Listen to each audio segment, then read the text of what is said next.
The first peace, which is the most important, is that which comes within the souls of people when they realize their relationship, their oneness with the universe and all its powers, and when they realize at the center of the universe dwells the Great Spirit, and that its center is really everywhere.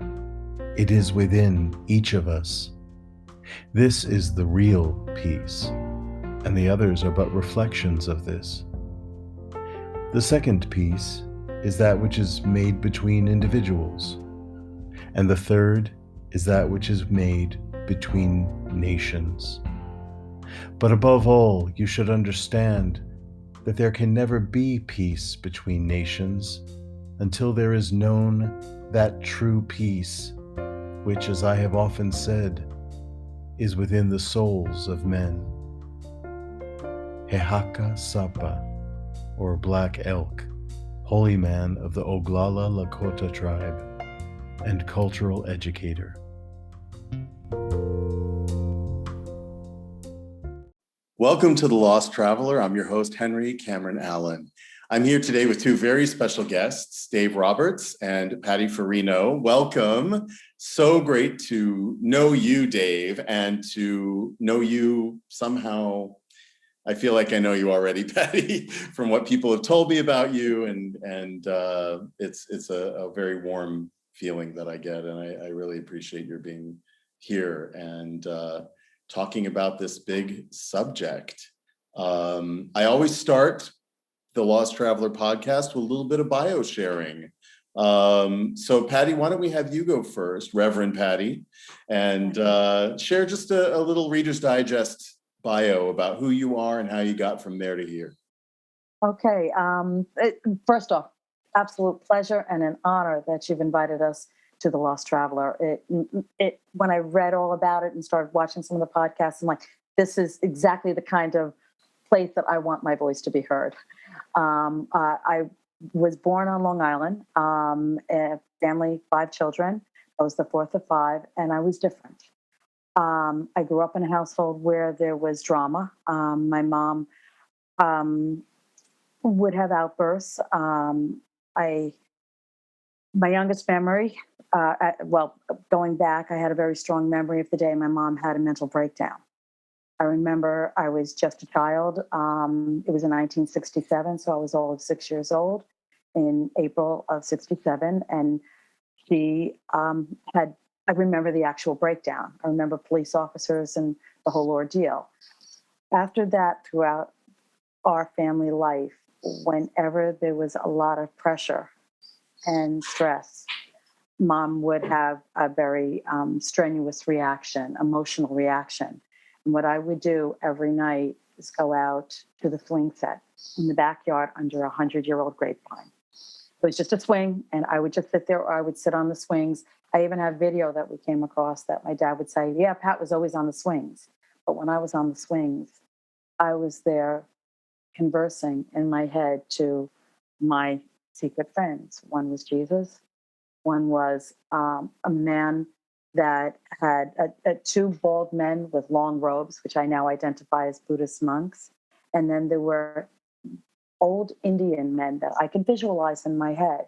And they used to offer me wisdom to how to manage the dynamics and the drama of going inside the house, because there were 5 children back in the 1960s.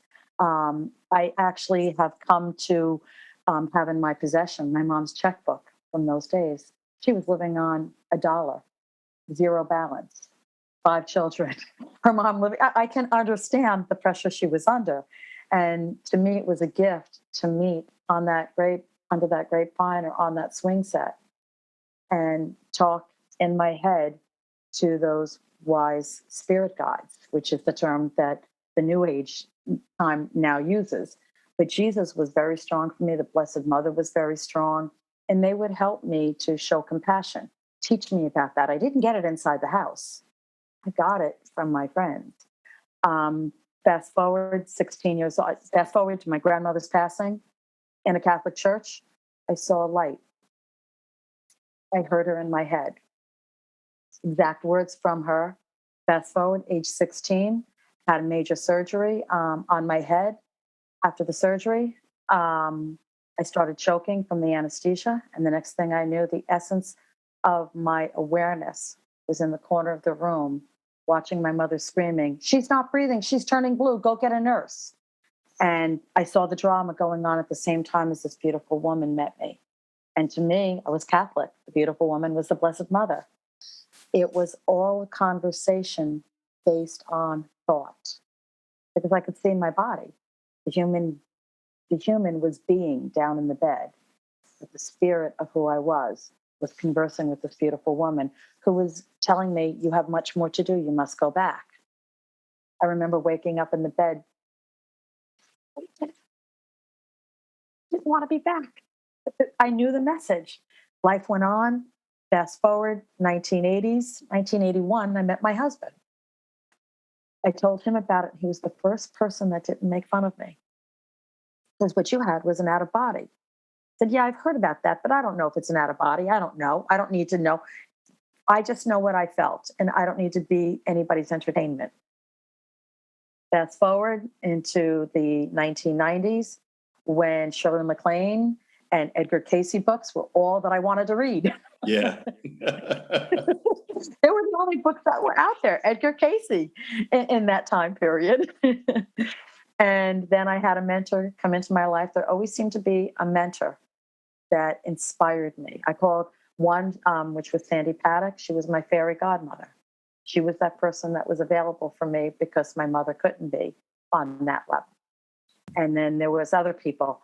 And one of the mentors suggested I go to the seminary. It will help me to understand what I could do. So I went to the seminary just to understand, not to become a minister, just to understand. So now I have this new understanding of other faiths, other spiritual practices. So my daughter's in school. She goes to school after I'm done. I went into meditation. I went and practiced what I learned about Buddhism. I learned about what I learned in Native American. I took it to a whole new level. The Kabbalah. I started to understand about the Kabbalah, and then information started to just impart upon me. So I just walked, as I call it, I had the robe around me. I didn't want anybody to see, almost like Merlin. I didn't want anybody to see what I could know, but I would be available to be an instrument for those on the other side. And I wanted a prayer that was taught to me a long time ago: surround me with white light, ground me to the center of the earth, and only those of the highest vibrational energy and thought invited and welcomed into the space.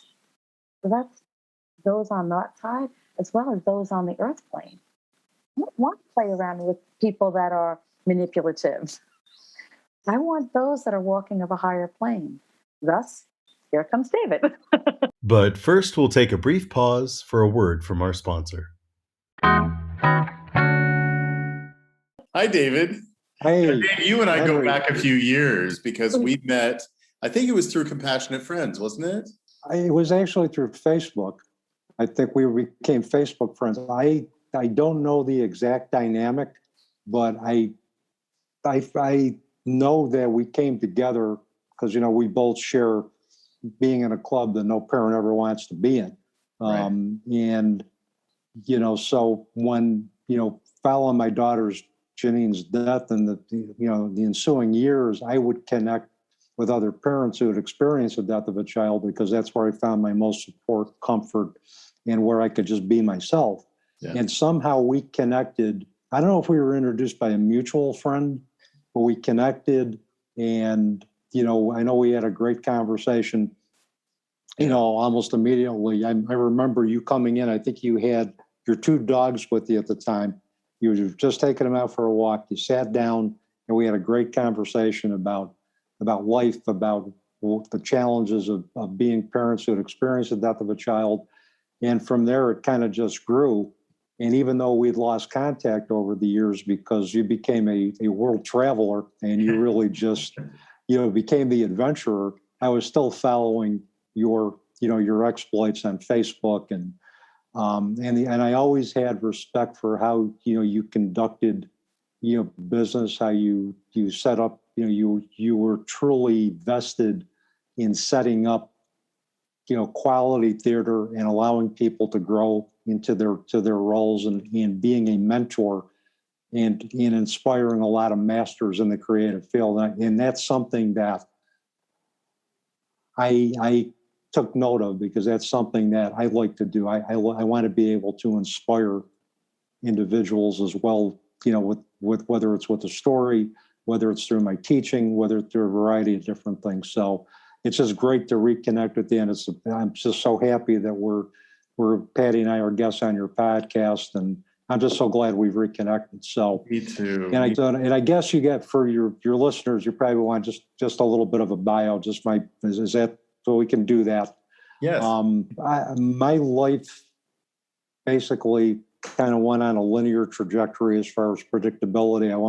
I've been born and raised in the upstate New York area, in the Utica, New York area, which is about 5 hours east, I think, from New York City.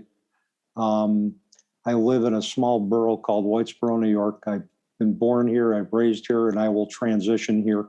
I'm convinced of that. I graduated from Utica College in 1977 with a BA in psychology. Took me 25 years, but I got my master's in social work from SUNY Albany. In between, I worked for the state of New York as an addictions counselor and a clinical supervisor.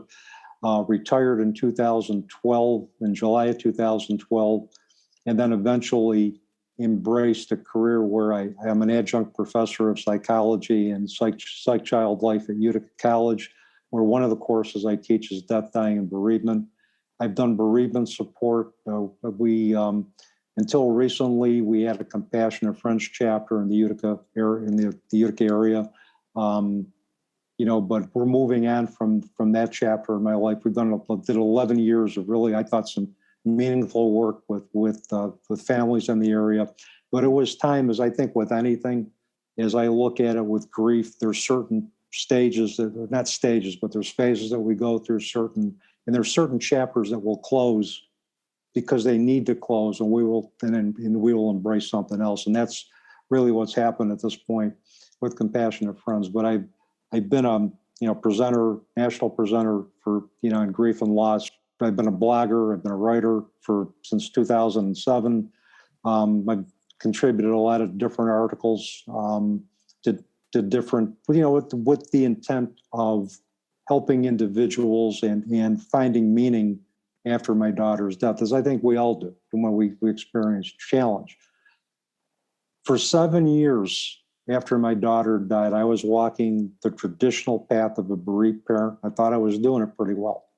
And then and we'll get into this obviously during conversation about how Patty and I met, which was through pure serendipity, how the book came about. But for 7 years, I was walking the path of a bereaved parent, and I was walking it very well.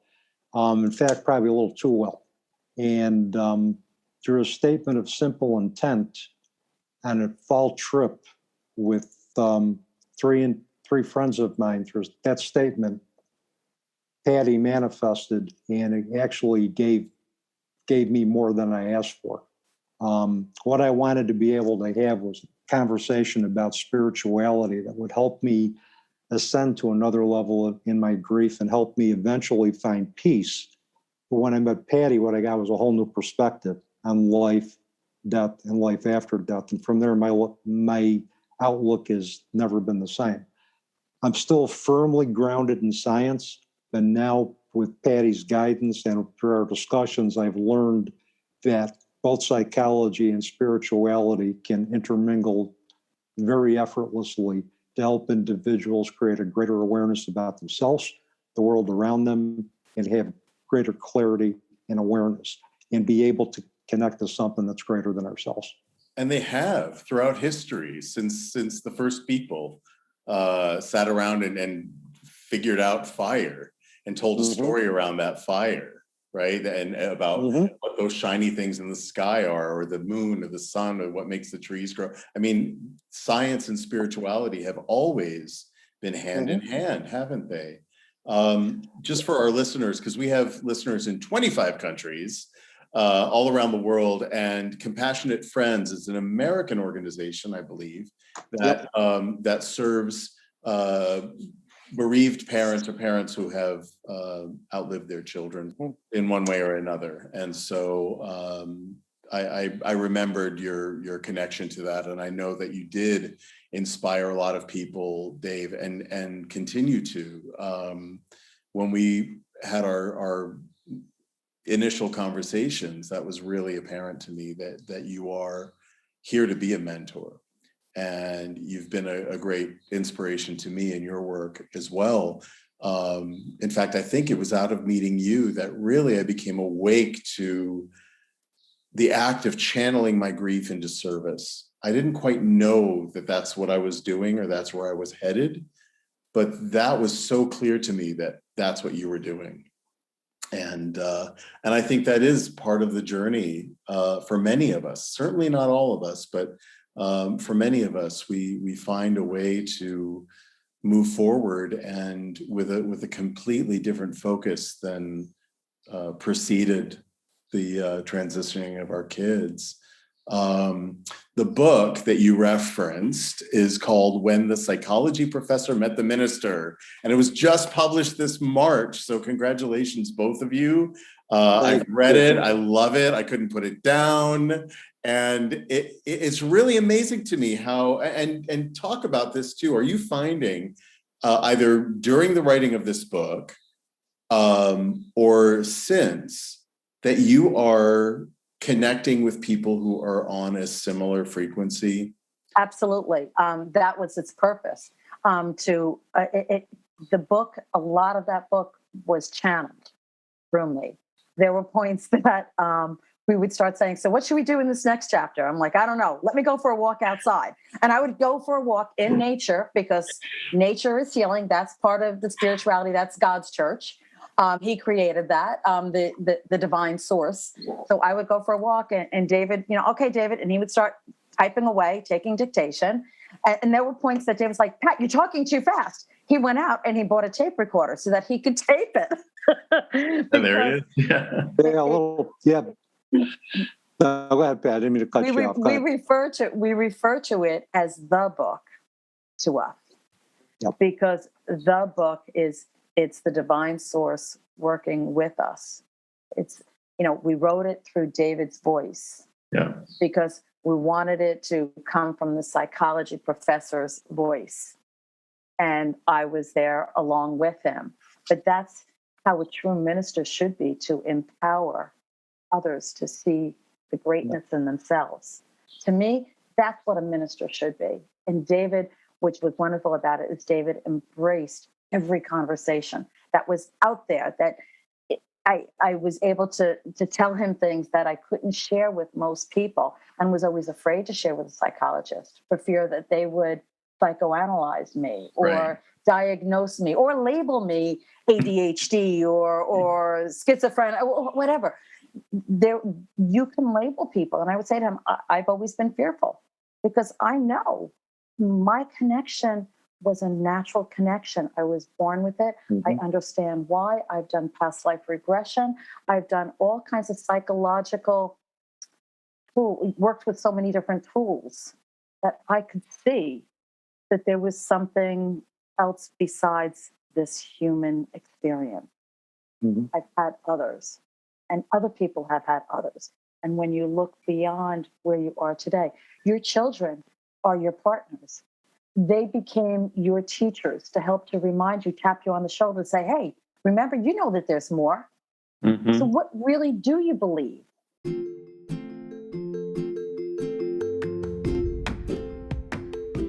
Stories are at the very heart of what makes us human.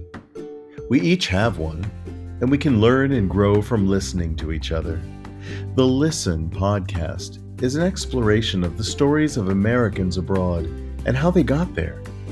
If you're curious about the world and hungry for community, check out their website at www.thelistenpodcast.com or their Facebook group at the Listen Podcast Community.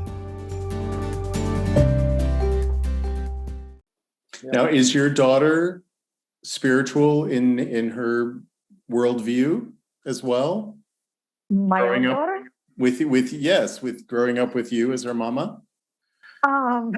It's funny that you asked that, because just this morning, something she said brought me to tears, and it's bringing me to tears once again.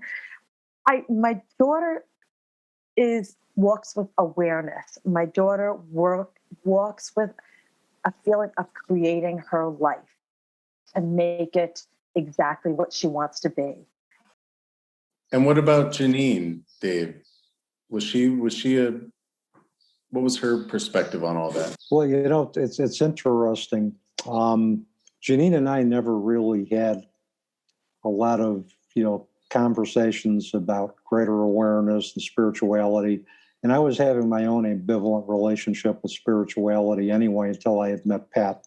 I mean, the extent of my spiritual knowing or what I was willing to look at was limited to the 12-step program of AA, where, you do, and I would incorporate spiritual concepts that were solely focused around that.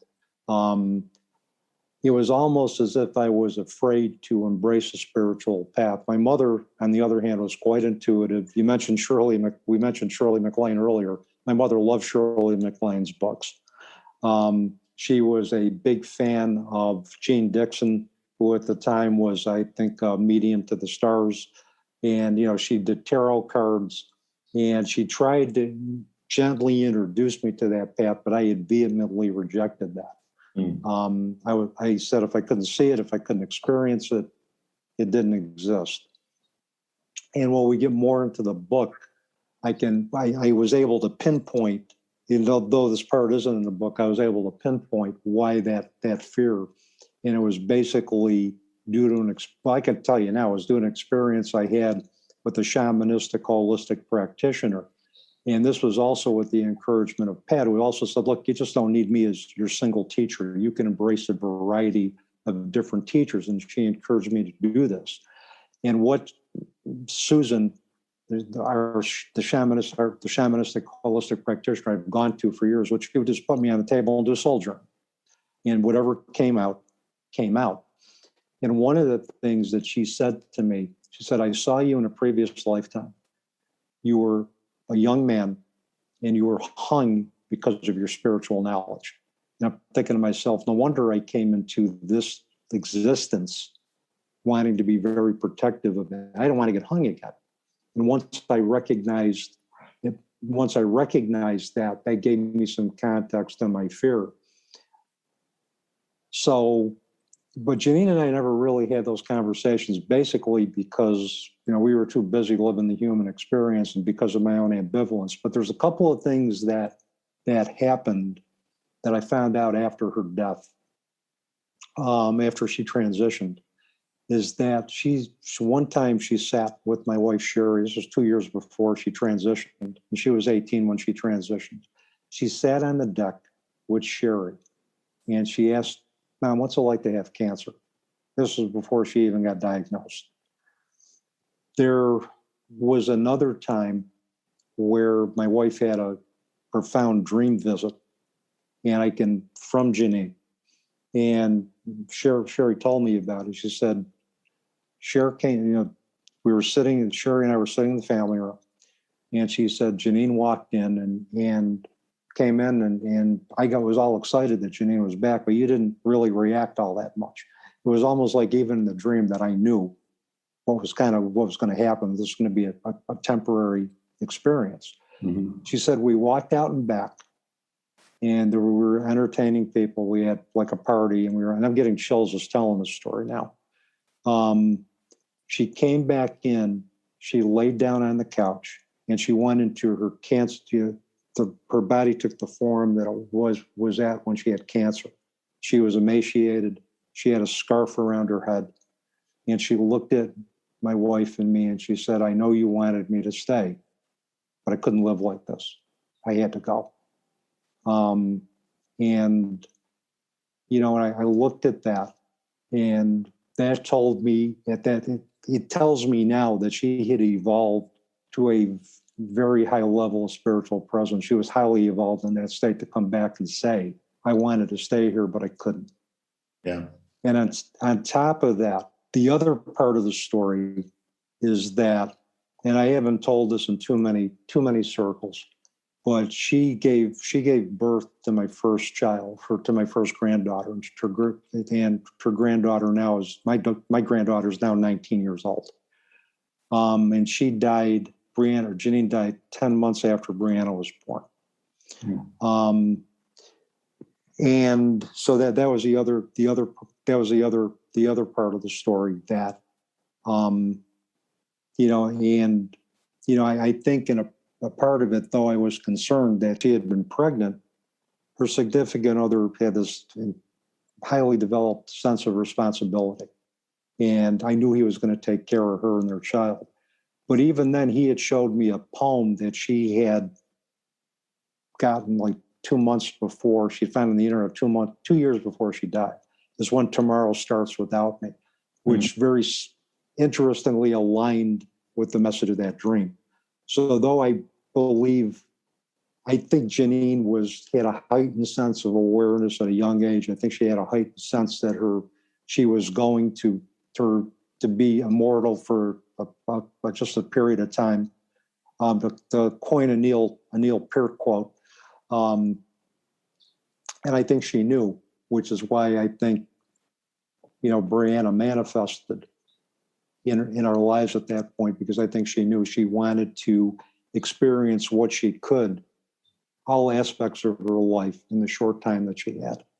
And, so that kind of gives you a very multi-tiered answer to that question. No, it's right. It's right on. I've had very similar visitations, I call them. That's what they are. And the first one that I had was 9 months after Cameron died, and that's a gestation, isn't it?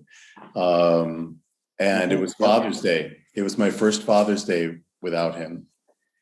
And that moment when you're not quite asleep and you're not quite awake, and you sort of crack your eye open and you can see the light is, the sun is up, but you're not sure you want to wake up yet. Well, I saw this red blob on the windowsill through my haze.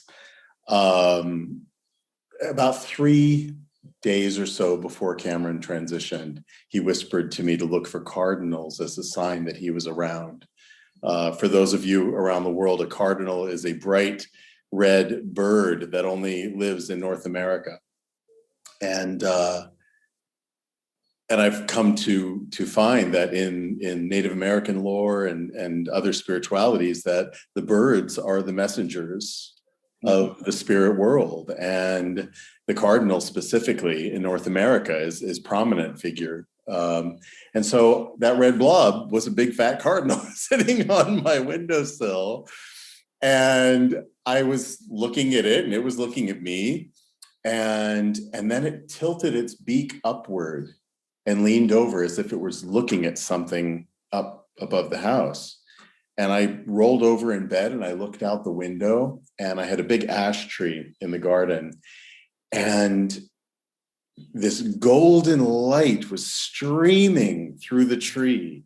And it was as if every leaf on the tree was a red cardinal, and they were stretching their wings. Wow. I could see in high definition, I could see the light coming through every feather in their wings. And it was literally breathtaking. And I gasped, and I sort of, rolled back in bed for a second and blinked hard because I couldn't believe what I was seeing.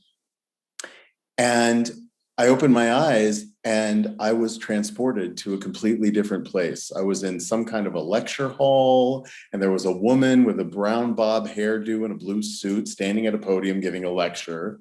I wasn't paying attention to what she was saying because I was just literally out of body. And the detail, there was a big frosted glass window behind her. I could see the movement of the shadows of the trees behind this glass. And I could sense that there were hundreds of people in the hall behind me, but I was right up in front on this little blue double sofa. And I looked over to my right, and there was Cameron sitting next to me, as real as we are sitting here talking. And I said, "How are you doing?" And he said, "A little cold, actually." And I reached up, there was a blanket on the back of this little sofa, and I wrapped it around him and I tucked him under my wing, as one does. I could smell his hair. That was a visceral experience. And when you're sitting with a child in a theater or a symphony hall or in the library, and all the acoustics are right here in your little pocket, right?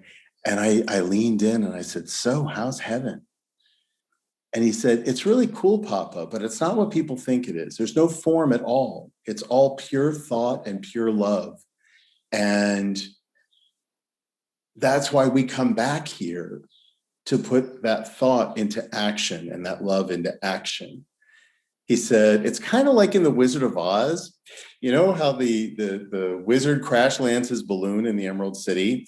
And the only reason he's there in the story is to deliver a message to Dorothy and the Scarecrow, the Tin Man, the Lion, that they already have what they didn't think they had. Yes. And when he delivers the message, he takes off in his balloon again." He said, "That's kind of how it is, Papa." 100%. And the woman at the podium said, "Cameron, it's time." And he stood up. He started walking up to the stage, walking up. He turned around, gave me a big toothy grin, as if he was going to give a lecture. And I opened my eyes, and the cardinal was gone. And happy Father's Day. Wow. And I've had many visits from him, very key visits tied to my service dog, tied to all the pivotal moments that have happened since then. So I totally get what you're talking about. And I don't doubt that a lot of our listeners who have experienced maybe not the loss of a child, that's a little more rare, but someone close to them, a partner, a friend, or a family member, a parent, grandparent,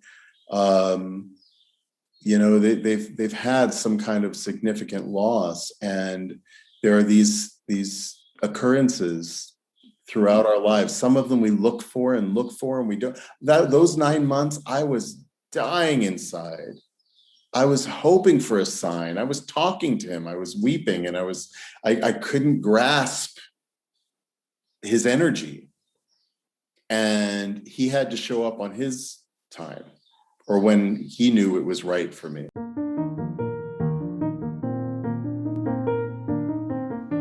Your generous sponsorship and individual support of the Lost Traveler podcast benefits the Lost Travelers Club, a charitable project under the fiscal sponsorship of United Charitable, a nonprofit 501c3 organization. The Lost Travelers Club focuses primarily on the needs of parents who have outlived their beloved children. We recently launched our new Brain Candy Project wing, providing art supplies to children still struggling with critical or terminal health-related conditions. We hope to raise enough funds to launch Brain Candy, an arts and literature magazine created by and for these young people. Find out more at www.braincandy.online. Thank you.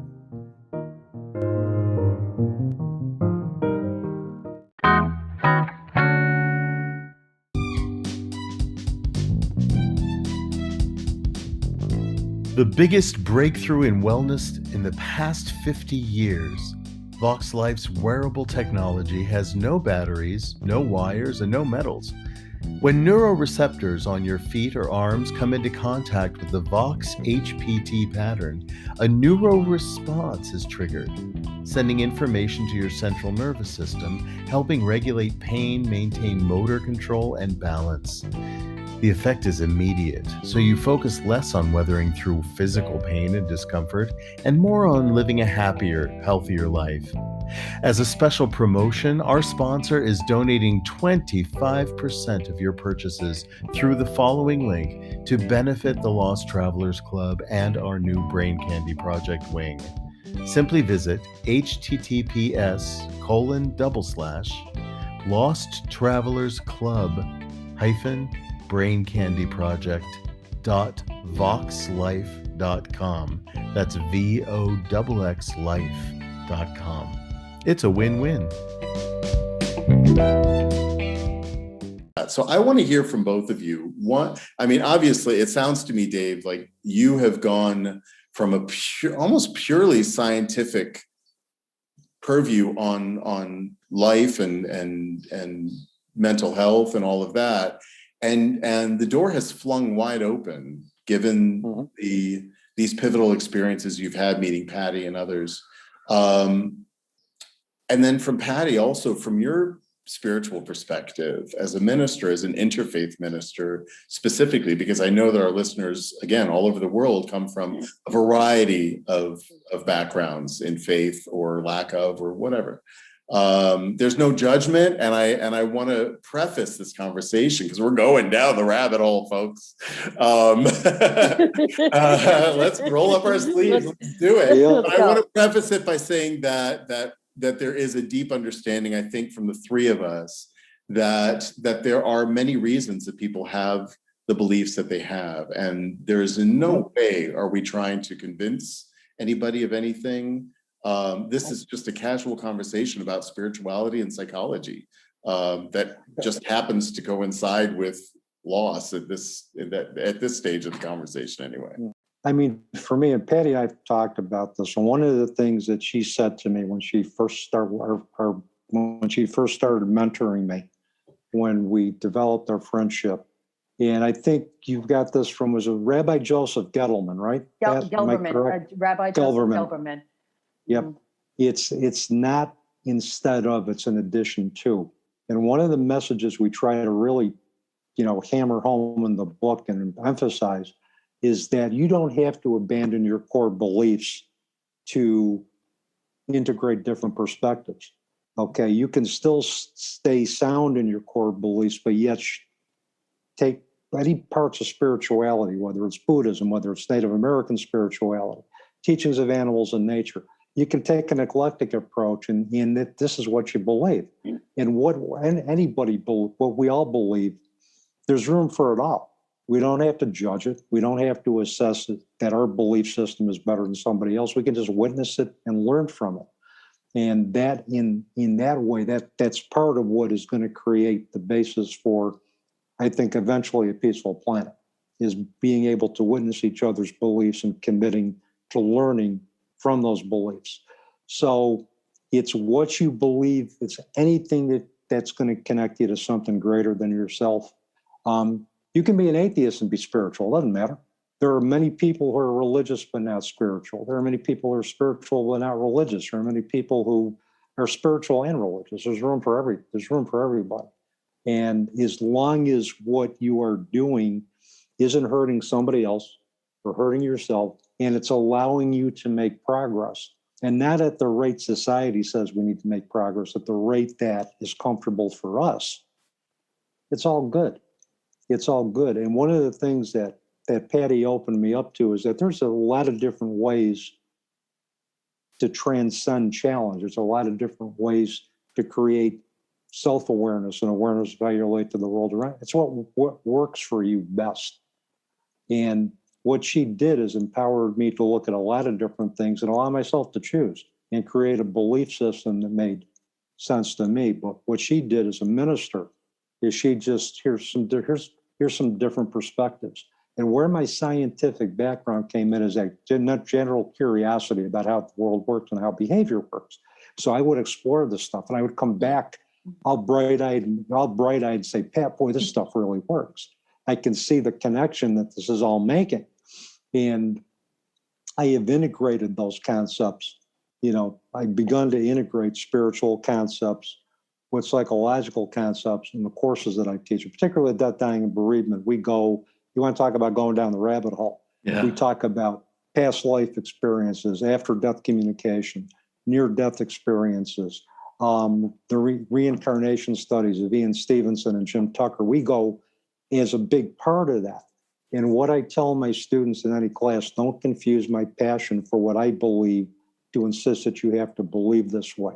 My job as your professor is to open you up to different perspectives that you are going to encounter and allow you to find your truth within all of this.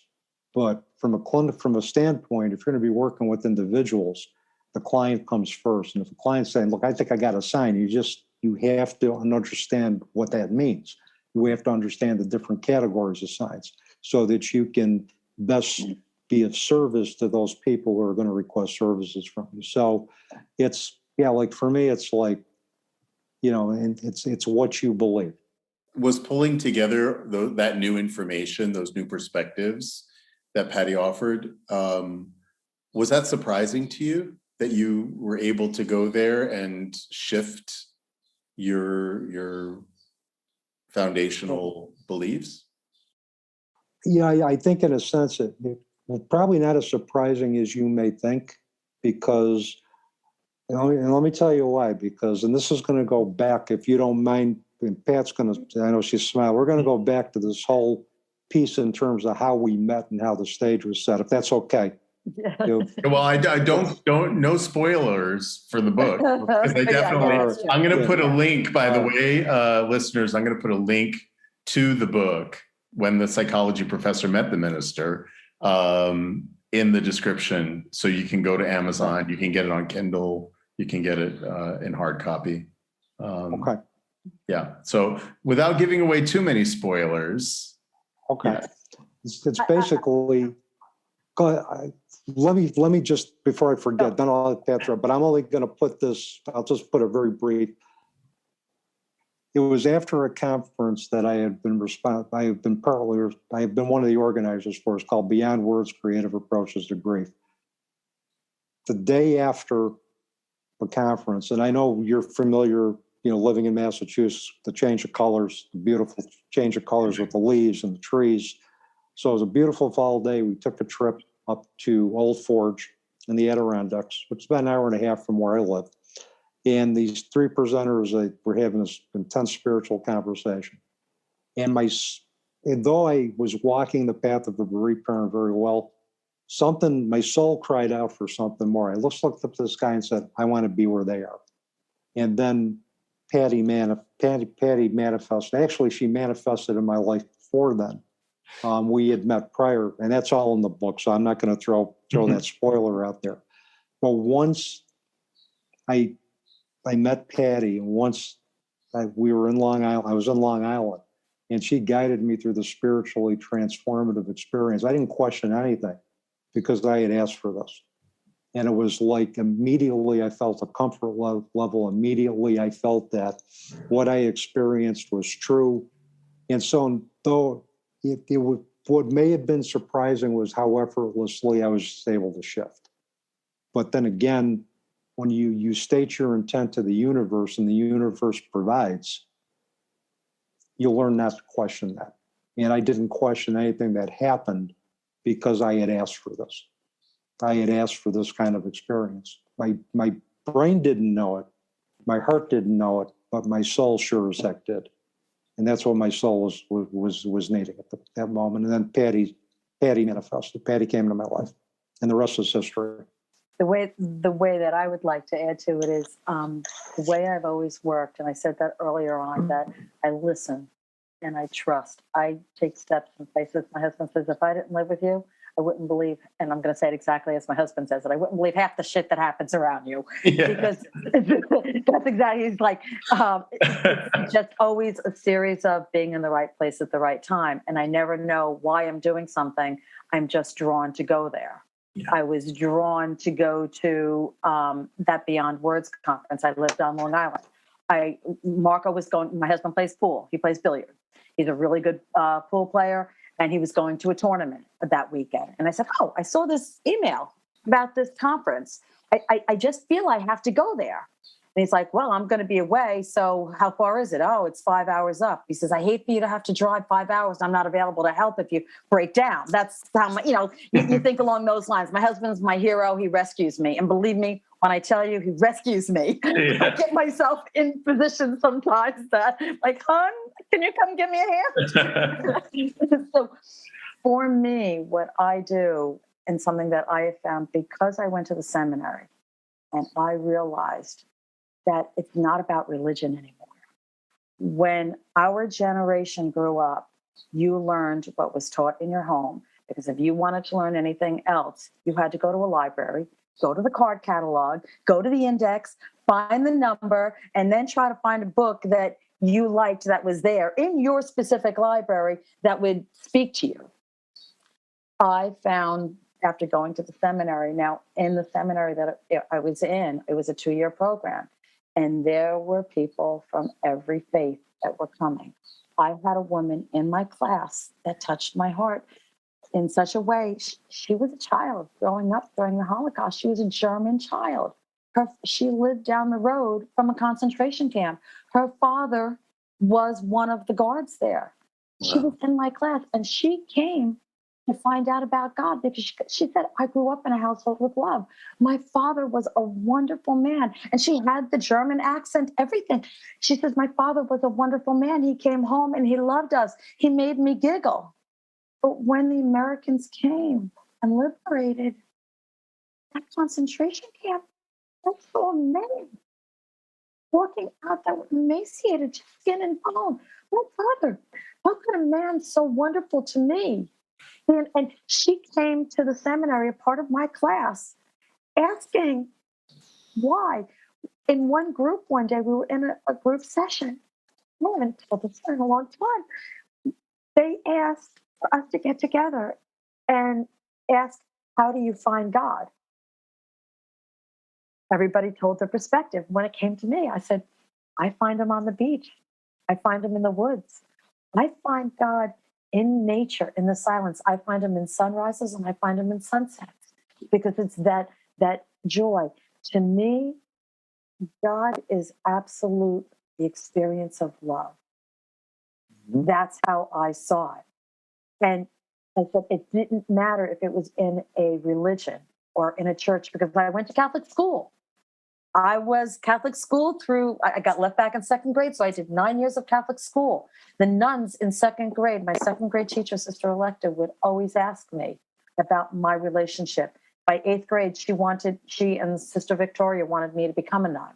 Went in there and said, you have what it takes. You have the connection already. We want you. And I'm like, no. I like boys way too much. I want to experience. I knew I would be in trouble all the time.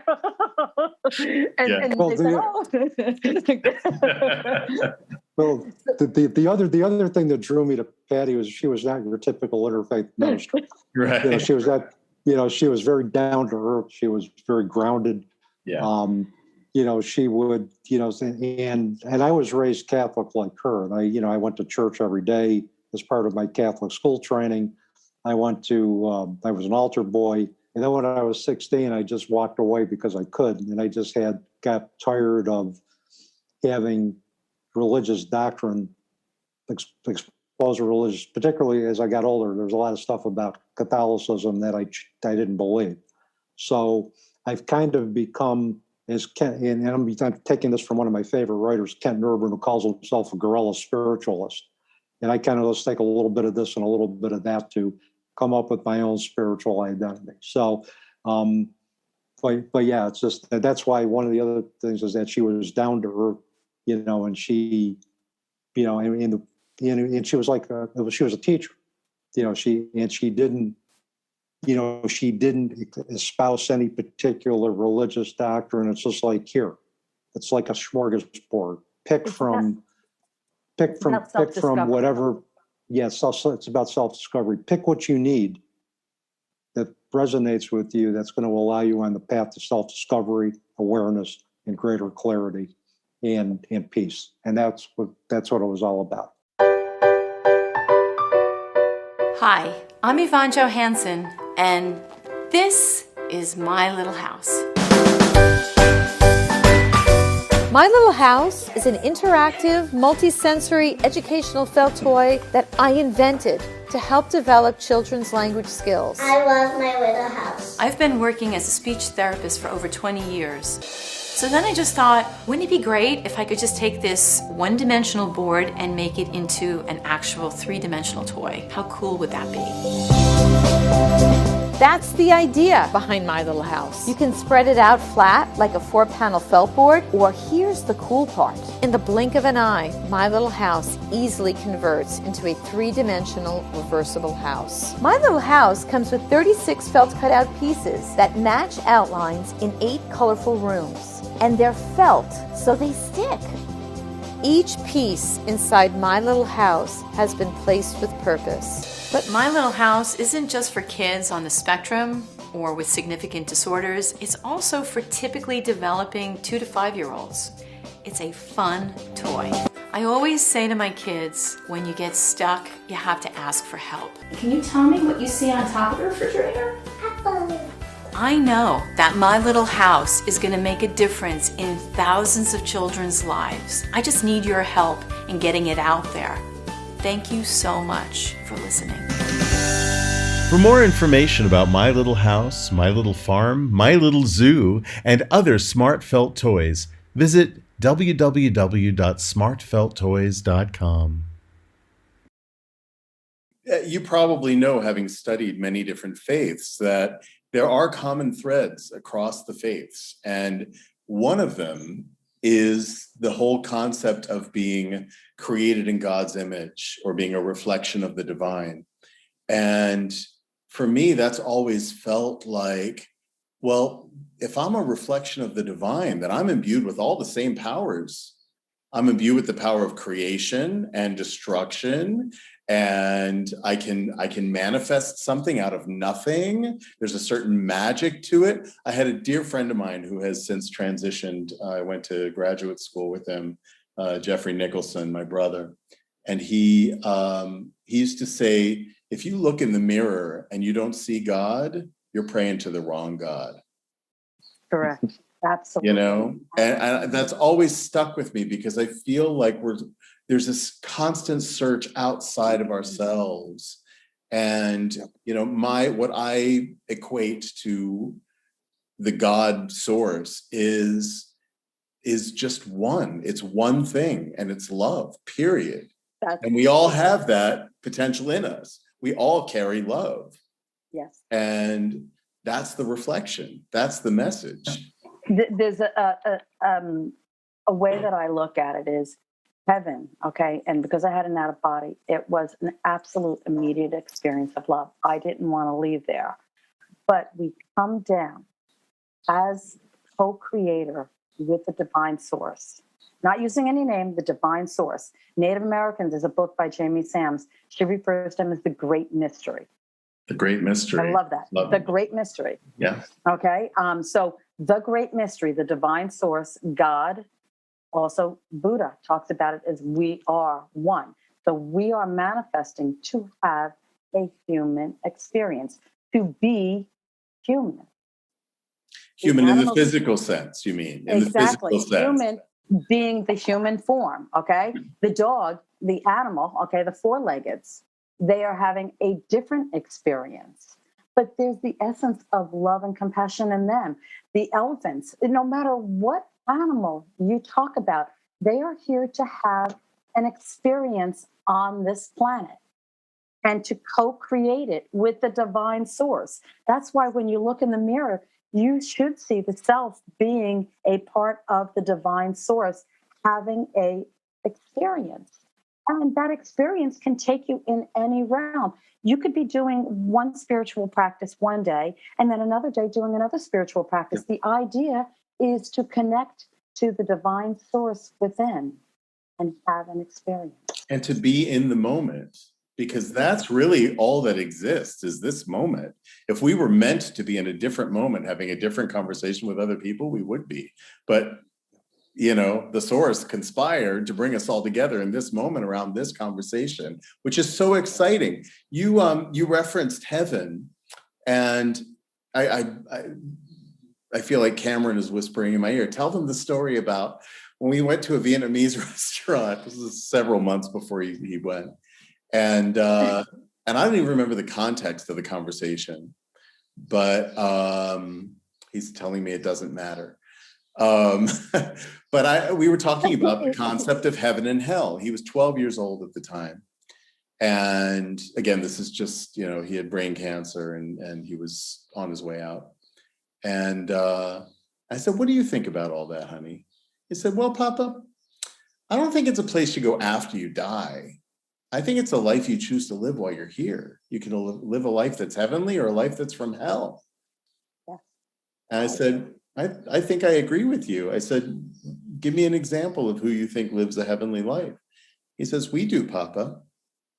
And this is a kid who's riddled with cancer, who's, not long for this world, and has been through 2 years of intense work in trying to heal. And he felt that he lived a heavenly life. And he also gave me examples of people who he knew who lived a very hellish life by choice. They felt like the whole world owed them something. They were constantly complaining and finding the wrong and finding the negative and seeking it out and gossiping about other people and all of that. And boy, that's a lot of wisdom in a 12-year-old. But I find that a lot of these kids who are critically ill, they're coming with a very particular level of and elevated mission. Yeah, that's just it. They're old souls. And think about it. Only a wise old soul would choose to come in and go through the extreme challenge that they did and offer the wisdom that they do. And I hear this. I worked for an organization, Angela's House, and I hear it over and over again from the parents when their children passed, that when children were medically fragile, over and over again, the wisdom, what they learned from their children was even more incredible than the child that's out there as the superstar soccer player or the swimmer or baseball player. It's about coming down to have an experience and knowing that you are choosing it. Remember I said before, my daughter's not spiritual, but my daughter is very clear on how to create a life that she is proud of. And what a privilege it is, isn't it, Dave, to be able to share the wisdom and honor the life of our children while they were here, to be the conduit for their wisdom and their teaching, because people are still learning from them. They've been gone for years, but people are still talking about them. The people are still, we're having this conversation and they're right here. And they are, I mean, which is basically begs the question is, do we survive death? Is that, I mean, if our children are with us in some pure form of energy, they're alive in some form. It is the same as having them in the physical form, but they're alive. And the relationship that we have is pure. I think it's based on love. And we shed all of those human contracts that may have caused conflicts, that may have caused rifts. It's just pure love and pure light. Yeah. And when we boil down, when we strip the body and we just look, that's what we all are, is pure love and light. But the human experience prevents us from seeing that sometimes within us and in others. And that's science. That's science. Yeah. I mean, the laws of physics have shown us that we are all energy. I don't care if you're a rock or a tree or a human or a dog or a computer, a laptop. You're all energy, right? And so energy cannot be created and it cannot be destroyed. It just transmutes. It changes form, right? And when we release the physical, then we release the form. And we become pure energy again. And that's been a real revelation for me on a spiritual level that I did not expect. Patty, I have a question for you. I hear from Dave the incredible impact that you've had on his perspective and on his journey into, more spiritual awareness. Has Dave and his psychological, scientific background had an effect on you? What have you learned in your journey with Dave? Most importantly, David validated me, because what I was doing is it was back in the 1990s, and I knew what I could hear and I knew what I would feel. And I was always afraid when you can tap into experiences on many different levels. You can experience pain, you can experience anger. That's not yours. They use the word empath. I hate labels. I'm not. I am so against labels. My grandmother used to say, "Honey, labels are for food cans, not human." Yeah. Oh God, I love that. I love that. And I used to say that to Dave all the time. I do not want to be labeled. I do not want to be somebody's entertainment. That's right. People used to say to me, "Oh, you want to do parties?" I'm like, "No, thank you," because this is not about a party. Right. This is about awareness. Dave validated for me, and especially when I had challenges, because there were points that I would want to go and do things and not be spiritual Pat. I just wanted to be the wife and the mom. And when you let down your sense of self and you're open to anybody, you can walk into museums and come out of it with things attaching to you that you don't understand, or you walk into a room and you're feeling something that you weren't feeling when you walked into that room, but you come out and it's all over you and you're trying to process it. So Dave, in that way, that's why I say the psychological process, really, truly, David validated and helps me when I have those experiences, and they still come. They still come where I'll go someplace unaware, just being wife and mom and, dressed up, have the makeup on, and I'm ready to go. And I come home and my whole sense of self is distorted. And words are spewing out of me that, as my husband puts, I could tell it's not you.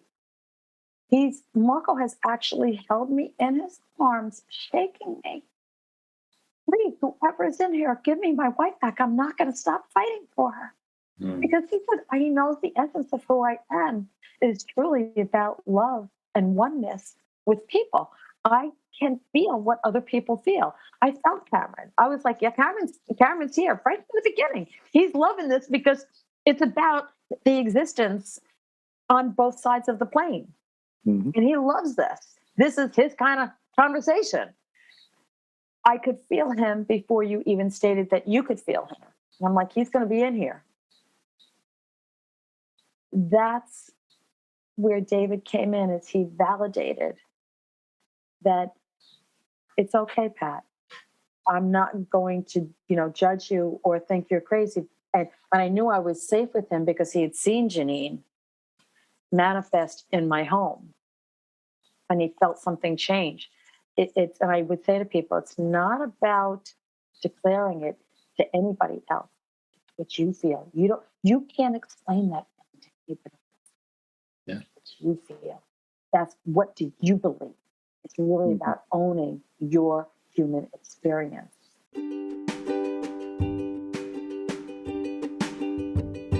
Shadow and Light, LLC, was established by Dave Roberts and Reverend Patty Furino, co-authors of When the Psychology Professor Met the Minister.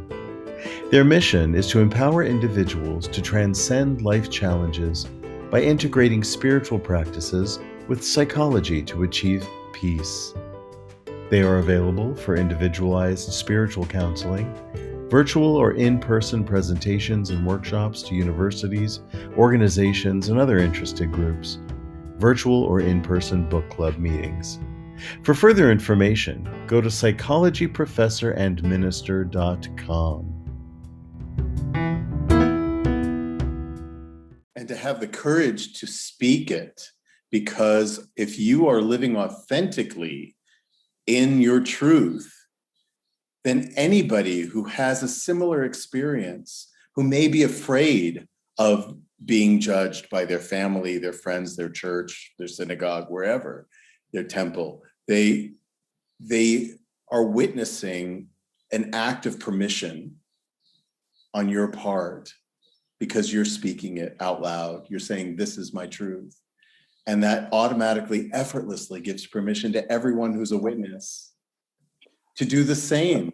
And that's the ripple effect. This is why I started this podcast, because during this time, this crazy time in history, but when has the world not been crazy?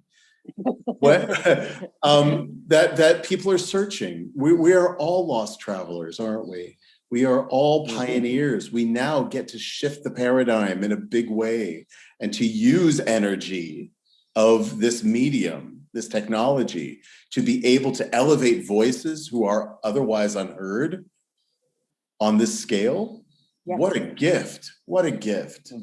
I say thank you to you, Henry. I say thank you to you for allowing me to feel comfortable in the voice. And I thank Dave, because I would still be hiding. David asked me for years, I have to tell people about this experience. No, Dave. No, I'm not interested. No, but it wasn't the right time, because honestly, in the continuum of time on this planet, everything is in alignment right now. There wasn't the internet. There used to be just libraries. There weren't phones at our disposal in the moment that, hey, I'm getting a call from Australia, or hey, look, I'm podcasting with somebody from Spain. I'm in South Carolina. This was not possible before this junction in time. And when you say that the pandemic brought about, a worldwide pandemic brought about craziness, and I look at it as it's a natural transition. Yeah. I saw and heard about people whose priorities changed. Yeah.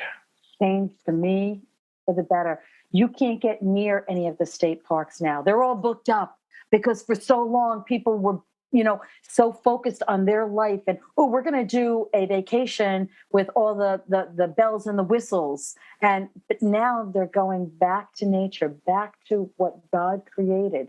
And with that, they're going to honor the earth more. And with that, we're going to start protecting this planet more. And with that, we're going to start seeing that we are all one, that we don't need to fight each other in the name of religion, or in the name of I own this piece of land and you own that piece of land, because I want the resources that are there. This is the bigger transition, and it's about the younger people, the generations to come. The last parts of the book is for the present and future generations. That whole section truly came from a divine source, saying this book is not about our story. This book is to empower the younger generation in their focus, in where they want to see this world to manifest. So by the time they're in their 40s and 50s, I'm 60, David's in his 60s, you're in your 50s, where we are, when they reach this point, they're going to look at their children and say, we made a transition because of the pandemic. My parents started to transition. I started to transition. And I see the experience of what I want to have on this planet different. So it's better for you. Does that make sense? It does completely. We have a lot of young listeners around the world. And I think this will really, I hope, drive them to seek out your book. I can't believe it's already been an hour, but I want to wrap up. And between you, share 3 things, either that we've touched on or that we have not yet, that you would like our listeners to take away from this experience. First thing, I know you mentioned about the present moment. What I want your listeners to understand is that the past has a lot to do with what our path is in the present moment, that every decision that we've ever made in our lives, every decision we made prior dictates the path that we're taking. So past and present come together. In fact, with Crow Medicine, with Jamie Sams, it's honor the past as your teacher, the present is your creation, and the future is your inspiration. So that would be one message, is that the past is inextricably connected to the present. So I guess that's probably 2, but I got one more. We can learn from everybody. And it doesn't matter how young that person is. My students are among my best teachers. Listening to what Cameron had said about choosing to live heavenly on earth reminds me of something that one of my students had mentioned, is that the life you live with is a life that you die with. And it's basically, I want to make sure that the life I live with, and everybody's life, I want to make sure everybody's living the life that they're going to be content to die with. So, spread love, provide service, be humble. And that's going to create, in the Aquarian age that we now find ourselves in, a peaceful, inclusive planet. And so those are the things I'd like to leave your listeners with. Thank you. Thank you. And thank Patty, you. I'm going to give you the last word. Okay. No pressure. It's okay. Find yourself in nature. You will find yourself in nature, in the natural world. Take that time to find yourself in nature. Think and use critical thinking. Think about it. Become aware. And lastly, the thing that you both talked about, embrace the signs. Embrace a continuing bond with those that you love that have crossed. They dropped the robe and their spirits have crossed into another plane of consciousness. Embrace the continuing bonds. Beautiful. You know, for the 10-year milestone of Cameron's transition, I felt an impulse to go to Ireland. He and I had never been. I was in the UK. And so Flat Stanley, my service dog, and I took a 2-week road trip around Ireland. And I found out about the thin places. Do you know about the thin places? No. The thin places are what the Irish call those places of magnificent natural beauty, where the veil between worlds is thinnest. Wow. And you feel it. There's a different kind of energy there. And it doesn't just exist in Ireland. It exists in Midtown Manhattan, baby. It exists in Florida. It exists in Colorado and California and Alaska and Canada and Kamchatka. It exists everywhere, these thin places. And that is part of stepping out into nature. Again, I really think both of you have brought such valuable wisdom to this hour. And it's truly a special gift to share with you. And I got to have you back because we've only scratched the surface. Oh, yes. So let's plan for a part 2 sometime in the near future. And let's definitely stay in touch. I want you to give me some of those names of the writings, the books that you mentioned, that you referenced. And I can put those in the description as well.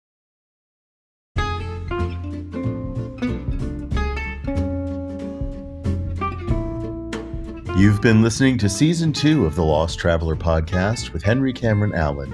Visit me online at www.henryallen.org. Thank you to my guests, and thank you for tuning in. Let's keep striving for a better world together.